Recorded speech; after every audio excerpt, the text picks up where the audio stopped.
வாழ்க்கை சிரிப்பு இருக்கோ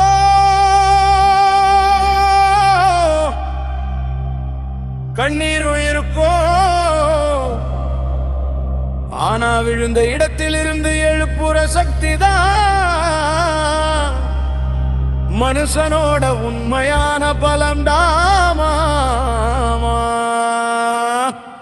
சோதனை மேல் சோதனை போதுமடா சாமி, சுமக்கிற மனசுக்கு வலியடா சாமி. வேதனை தான் வாழ்க்கைனதா தாங்காது பூமி, விழுந்தாலும் எழுப்பிடு கருணை உள்ள சாமி.